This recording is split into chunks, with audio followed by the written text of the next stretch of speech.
Hey guys, welcome to Best Movies Recap. Today's we are back with a wonderful adventure movie from the year 2015. The story is about an extreme sports lover who suffered a great tragedy that inspires him to quit the sport and become an FBI agent, but his first case lead him back to chase a group of extreme athletes whom they try to accomplish 8 impossible challenge to honor the beauty and the power of nature. Without any further delays, let's get started. The movie begins with an extreme sports athlete named Johnny Utah, who was traversing a steep ridgeline on motorbikes with his best friend Jeff. The run ends with a jump onto a lone stone column. Utah easily jumps, but when Jeff jumps he overspeeds his bike and falls to his death. The scene shifts 7 years later, where Utah, who blames himself for the death of his friend, quit the sport and becomes an FBI agent candidate. During the training he had a brief conversation with an FBI instructor named Hall, who knows the reason why Utah is working so hard to get into the FBI, but he isn't convinced with this reason. After that, Hall introduces all the FBI candidates to an ongoing case of diamond robbery, where 3 robbers steal diamonds and jump off a skyscraper by parachute while giving all what they stole to the poor people in Mumbai. The instructor Hall wants his students to come up with a theory to understand what is going on here. Meanwhile, the robbers continued to carry out their next mission. They successfully hijacked an American plane carrying money while flying over San Luis Potosi in Mexico. They unload millions of dollars in bills over the poor people there, then they disappear without leaving any trace. At this moment, Utah starts making a connection between the robberies and a few athletes who are doing extreme challenges, and he realized something special. He then brought his theory to the instructor Hall. Utah believes that all the cases are linked together. Their first mission was to escape through the Inga Falls after they start a massive fire. The second mission was in Mumbai for the diamond heist, and the third one was in Mexico. Utah concludes that all 3 incidents were done by the same men, who are trying to complete something called the Ozaki 8. It is a series of 8 ordeals created by Ono Ozaki to honor the forces of nature. He is an eco-warrior and extreme sports athlete who believes that anyone who completes the 8 ordeals will reach nirvana. Ozaki himself couldn't finish the 8, rumors said that he dies during the 3rd one. But those men have already accomplished 3, and their next challenge gonna be the life of water. In few days a storm will hit the west of France, and it will create waves over 80 feet tall, and for sure those men gonna be there to surf the tallest wave. Instructor Hall believed Utah's theory and let him present his ideas to the FBI's board of directors. Utah tells them about the Ozaki 8, and he explains to them that the robbers had jumped straight into the Cave of Swallows instead of parachuting into the woods, and this is the reason why the police couldn't find a trace. This is exactly the 3rd ordeal, which is called Awakening Earth. However, the board members did not believe Utah's story, so he was not authorized to investigate. But Instructor Hall put his faith in him, and he lets him go to France to investigate the 4th ordeal with the help of an FBI agent in the UK named Pappas. The two met and then quickly start the investigation. They then head to the sea where they found a party and a huge yacht and many other people there surfing. All the waves there are massive due to the earlier storm. Utah wanted to impress any nearby suspects, so when he saw a big wave coming, he called a canoe to pull him away. There was only one other man who has the balls and also wanted to surf this wave. Both of them rushed forward. Utah gets sucked into the wave and faints, but the other surfer bails and rescues him. After that, Utah wakes up and hears the people there talking about a meeting in the old train station in Paris tomorrow night. He is then welcomed by a group of extreme sports athletes led by Bodhi, the man who saves him earlier. The team also consists of Roach, Chowder, and Gromit. And here it revealed that Bodhi missed the opportunity to complete the 4th ordeal because he went to save Utah. Bodhi turns out that he knows Johnny Utah from his videos. Utah's brilliant plan is to infiltrate the gang, so he follows Bodhi hoping to learn more, but Bodhi only reveals that his team is sponsored by the billionaire Al Farrick to help them carry out those dangerous challenges. He then leaves Utah at the party to go with Roach. The next morning, Utah wakes up seeing Bodhi across from him.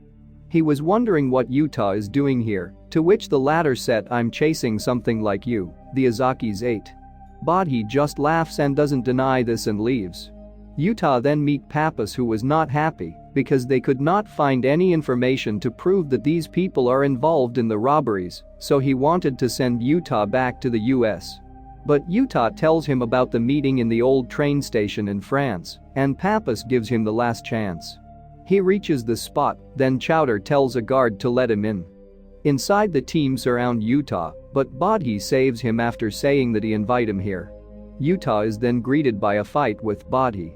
The fight starts, but Johnny is no match for Bodhi, so he is quickly defeated. Bodhi doesn't think that Utah is qualified to join them, so he asks him to leave, but the latter waits for Bodhi outside, still hoping that he can join the ordeals. The two had a brief conversation where Bodhi revealed that he doesn't accept people who let others decide the path of their lives. People like Utah who let his best friend's death affect the path he takes. And this is why Utah isn't qualified. As Bodhi is leaving, Utah angrily says that Bodhi is arrogant because he thinks he figures it out and screws others for trying. To prove that this is wrong, Bodhi gives Johnny the chance to participate in the fifth ordeal, the life of wind. The next day, Utah with Gromit, Roach, and Bodhi climbed a ridge in the Alps. After almost a day, they reach the place they need to be. Bodhi calculates the amount of time they have by dropping a rock that Utah was tricked into carrying. The team realized that they will have 6 seconds from jumping to hitting the ground. 6 seconds to either fly or die. Later on that day, Bodhi revealed to Utah why he is doing these ordeals. Like Azaki, Bodhi doesn't do these things for personal gain or spiritual enlightenment, but his goal is to make people more attentive to the beauty of the earth and the fact that it is dying, so people should start giving to the earth more than what they take from it in order to bring back the balance. The next morning, the four of them jumps off the edge of the cliff, and they flew like falcons, trying to blend into the wind to save their lives. The last segment is to fly through a small rock crevice. Luckily, all four of them made it through, then they opened their parachutes and landed safely. The four of them hugged each other in happiness, and Utah finally became a member of the group. After that, they met Samsara in a cabin and had a little party, and Utah seems to fall in love with the girl. Later on that day, he reveals to Bodhi that he still feels guilty for the death of his best friend Jeff. But Bodhi explains that they can only decide their own fate and must let others have their own too. The next ordeal is the life of ice. The team will have to ski from a dangerous mountain in Italy, where no one has ever dared to slide down. Gromit stays in the helicopter if anyone needs rescue, while Chowder, Roach, Bodhi, and Utah are ready to start. Utah begins to slide, and the rest of the team followed his path.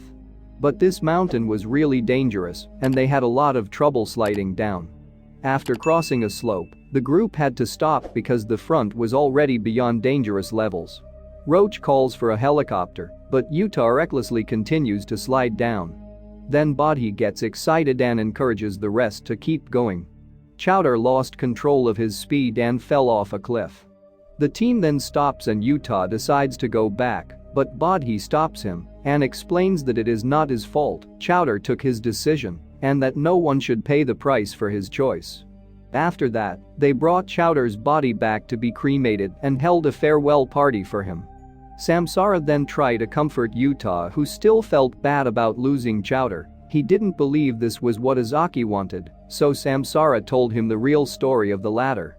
Ono Azaki believes in giving back to nature. His way of giving back could be as simple as planting a tree or giving Samsara a home after her parents were killed in an avalanche.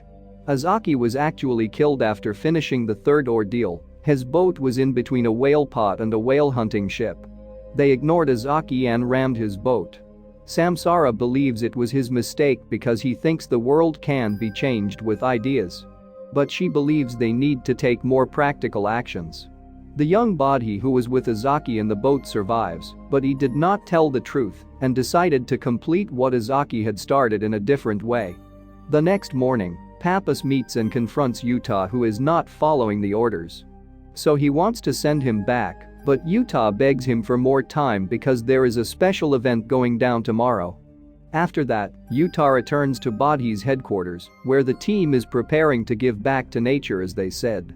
They go to a gold mine that has been mined for 20 years and is very harmful to the environment. They plan to detonate some explosives to bury all the gold they extracted from the mine and give it back to the earth again. Utah tried to change Bodhi's mind, but he couldn't. Meanwhile, Gromit and Roach ride motorcycles to the top of the mountain to plant explosives, while Utah and Bodhi attacked the truck to stop them on the road. However, the armed guard vehicle returned fire toward them. The two sides confronted each other, and Bodhi's car overturned, while the security vehicle was thrown into the cliff. Gromit and Roach returned and called threateningly to the drivers to get out of the truck, but no one listened. The two of them left the motorcycle to Bodhi and Utah and then escaped by parachuting. Utah just crawled out of the car and ran back to save some of the drivers. He then takes a gun from the ground and threatens Bodhi, revealing himself as an FBI agent. But Bodhi just looked at him and detonated the bombs. He then escaped with the motorcycle, while Utah helped the two drivers to safety and chase him, just as the soil and rocks buried the trucks carrying gold. After a short chase, Bodhi pushed Utah, and both of them fell. Bodhi reveals that he knew Utah as an FBI agent since he arrived in Paris. But he let Utah join because he thought he could save him. Utah gets angry and shoots his gun into the air while Bodhi leaves. After that, Utah is brought back to see Hall and Pappas. They wanted him to stop because his original mission was just monitoring and reporting, but he didn't follow the orders. So they arrest Al Ferrick to stop the money from Bodhi and his team, but the latter, who is not planning to stop, decides to rob a bank to finance his last challenge. An FBI agent revealed that today there is only a small bank at the top of a mountain, and there is only one way up and down to it, which means it is impossible to steal from it, but Utah said it is the perfect target. After that, Utah joined the local police in an ambush just outside the bank. The two sides began to fight, firing bullets at each other. After several policemen were shot down, Roach was the first to die on Bodhi's side. Bodhi gets angry and throws smoke bombs to escape. Another one broke the window and jumped out. Both shoot covering fire to create some space to escape. Bodhi gets away in a small alley, and the other gets a motorbike and drives away. Utah chases after the motorcycle and punctures his tire. He was still getting up and kept running, then hit in a cable car. Johnny dared to jump into the cable car. The robber opened fire on him but failed to hit him. Utah then rushed inside and shot down the robber, thinking it was Bodhi. But it turns out to be Samsara, the woman he loves. He then determined to catch Bodhi and put an end to all this. Utah knows that the seventh ordeal will be solo rock climbing, with no protective gear or second chances. And since Bodhi has become an internationally wanted criminal, it has become difficult for him to enter countries that have good closures with the US, which means that his options are limited now, and there is only one place he can go, which is the Angela Falls in Venezuela, the highest waterfall in the world. Also, the last ordeal, no one knows what it means, and for the fourth ordeal, they never know when there will be a wave as big as the last time. So this chance gonna be the last for the FBI to catch Bodhi. Utah had to quietly enter the country with Pappas. When he reached the waterfall, he sees that Bodhi and Gromit had already started climbing. So he has no choice but to start climbing. They really had a hard time because of the waterfall. The climb was very difficult. After climbing halfway, Gromit made a fatal mistake. And it became impossible for him to continue climbing. After many tries, he had to let go and promise to meet Bodhi again in the other world. Bodhi and Utah were helpless as they see him falling, and they just kept climbing. With a strong will, both of them managed to reach the top of the waterfall. Utah advises Bodhi to surrender, but the latter lets himself fall down the waterfall. Utah wanted to save Bodhi, so he jumps too. This is the eighth ordeal, the act of ultimate trust, putting your faith in the Mother Nature. Utah survived with many injuries, but Bodhi was nowhere to be found. Pappas found Utah, and while he was warming up, he gave him the official FBI card. He quietly asked to do it quickly for Utah because he is qualified after all what he did. 17 months later, Utah found Bodhi in a storm. He is looking to complete the fourth ordeal. Utah advises Bodhi to return because Bodhi will surely die if he surfs this wave. But Bodhi just showed Utah its beauty, and here Utah realized that Bodhi is ready to die in this ordeal like Azaki. Johnny leaves to let Bodhi surf. The latter surfed the wave nearly 100 feet, then he is easily swallowed by the wave. In the last scene of the movie, Yuta goes back to the mountains in Italy and starts skiing down.